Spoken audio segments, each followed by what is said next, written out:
Officials in Beijing are distancing the government from a commercial that's been widely condemned as racist. The ad for laundry detergent shows an African man's black color being washed off. China's foreign ministry says the commercial has not affected relations with African governments. CCTV's Roe Ruttenberg reports. At first, it looks like a harmless flirtation. A Chinese woman washing her clothes, luring in an African worker who's been painting her home. But instead of a kiss, he's given a tablet, laundry detergent, then dunked into a washing machine. Moments later, he emerges Asian. The suggestion, his color has been washed clean. On Monday, Chinese officials tried to distance the government from the controversy and from the potential fallout. We have maintained incredibly friendly relations with all peoples of different nationalities and different races in this world, as well as all of their countries. We share mutual respect and equal treatment with them. As far as I know, this is an isolated, uncompromising act by a commercial company. She says no government has yet lodged a complaint and hailed China's, quote, brotherly relations with African countries. In a statement issued over the weekend, Shanghai Leixing Cosmetics expressed, quote, regret that the ad caused controversy, adding, we will not shun responsibility for controversial content. We express our apology for the harm caused to the African people because of the spread of the ad. But some foreigners living in Beijing think it's not enough. They should apologise much more strongly than that, I think. And I think that it's classic of the attitude to race in China today, that no one saw that as a problem before and they're still not really giving out a full-on apology. I think that's pretty typical. I think it might be because that we don't have much history of black people fighting against discrimination here in China. And that's why many people here are lack of the awareness of how sensitive this topic is. But of course, it doesn't mean that Chinese people are against the idea that everyone is equal and should be respected.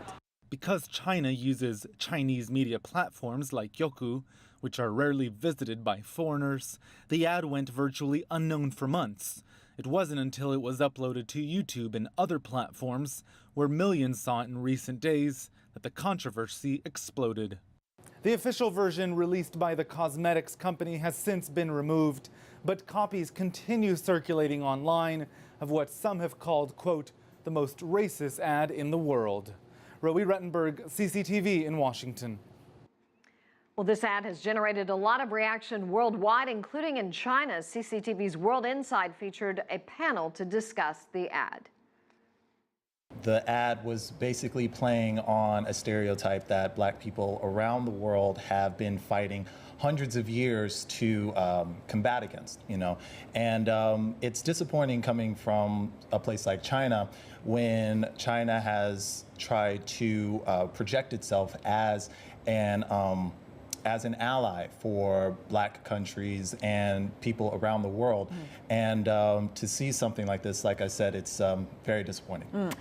Victor, what do you make of it? I mean, why would a company put on an advertisement now in the 21st century using racism in a way stupidly in the advertisement? It is very hard to imagine someone would do that today, particularly in China. Indeed, I watched the replay of the commercial and I personally am completely disgusted by the insensitivity. Appalled also by someone who could do that. Indeed, not only the insensitivity, but also the racism and the prejudice embodied in that commercial. I actually condemn this commercial, and I don't think the company which released this commercial has apologized enough. This could actually be tantamount to a hate crime. So I think the regulators and the investigators should really get into the bottom of this and also make sure that such heinous mistake will not be repeated in China. I detect, again, there are various cultural and racial stereotypes that have a reason.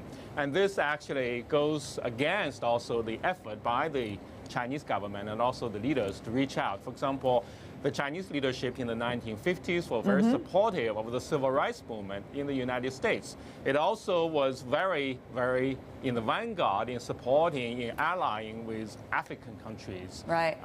So in that sense, actually, the leadership has been saying the right things, has been doing the right things. But at the same time, Chinese society is very diverse, and people are not very shy about various stereotypes. If you like what you just saw, follow us on social media and visit our website, cctv-america.com.